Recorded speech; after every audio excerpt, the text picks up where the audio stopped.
Hi everyone, hi guys. ఈ video పూర్తిగా చూడండి. ఇండియా వర్సెస్ ఇంగ్లాండ్ యొక్క 5 టెస్టుల సిరీస్లో భాగంగా ఈరోజు 4వ టెస్టు ప్రారంభమైంది. ఇంగ్లాండ్ టాస్ గెలిచి ఫీల్డింగ్ ఎంచుకుంది. ఇండియా ఫస్ట్ బ్యాటింగ్ చేయడానికి రెడీ అయింది. ఇండియా ఇప్పటి వరకు 150 రన్స్ చేసింది, 3 వికెట్లు కోల్పోయింది, 40 ఓవర్లు జరిగినాయి. జైస్వాల్ 58 రన్స్ చేశాడు, ఒక 6 కొట్టాడు, 58 రన్స్ చేసి అవుట్ అయ్యాడు. అండ్ కేఎల్ రాహుల్ 46 రన్స్ చేసి అవుట్ అయ్యాడు. And captain Shubman Gill 12 runs చేశాడు. ప్రస్తుతం క్రీజులో రిషబ్ పంత్ అండ్ సుందర్ ఉన్నాడు. సుందర్ 30 రన్స్ చేశాడు, రిషబ్ పంత్ 5 రన్స్ చేశాడు. ఇప్పటికే 2 సెషన్స్ అయిపోయినాయి, ఇంకొక సెషన్ ఉంది.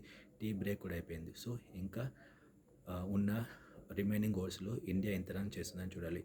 ఈ 5 టెస్టుల సిరీస్లో ఇప్పటి వరకు ఇంగ్లాండ్ 2 టెస్టులు గెలిచింది, ఇండియా 1 టెస్ట్ గెలిచింది. ఈ టెస్ట్ ఇంకొక టెస్ట్ మిగిలి ఉంది. సో ఈ సిరీస్ ఇండియా గెలుస్తుందా లేకపోతే ఇంగ్లాండ్ గెలుస్తుందో చూడాలి. ప్రస్తుతం అయితే ఇప్పుడు జరిగే ఈ 4వ టెస్ట్ ఇండియాకు చాలా ముఖ్యం. ఈ టెస్ట్ గెలిస్తే సిరీస్ సమమవుతుంది. అంటే ఇంగ్లాండ్ అండ్ ఇండియా చెరో 2 మ్యాచ్లు గెలిచింది అవుతుంది. ఇప్పటివరకైతే ఇండియా ఈరోజు చాలా బాగా ఆడుతుంది, 150 రన్స్ చేసింది. ప్రస్తుతం అయితే రిషబ్ పంత్ ఉన్నాడు, సుందర్ ఉన్నాడు. రిషబ్ పంత్ చాలా చక్కగా ఆడతాడు, అతను అట్లీస్ట్ ఒక 100 రన్స్ అయినా చేస్తాడు. సుందర్ కూడా 100 రన్స్ అయినా చేస్తాడు. కానీ శుభం గిల్ మాత్రం చాలా తక్కువ రన్స్ చేశాడు. 12 రన్స్కి అవుట్ అయ్యాడు. అది కొంచెం డిసప్పాయింటింగ్ ఉంది. సో ఇంకా 4 రోజులు ఆడుతుంది కాబట్టి ఇండియా ఎలాగైనా ఈ మ్యాచ్లో గెలుస్తుంది అని అనుకుంటున్నాను. ఇండియా ఒక 600 రన్స్ ఎట్లయినా ఫస్ట్ ఇన్నింగ్స్లో చేయాలి.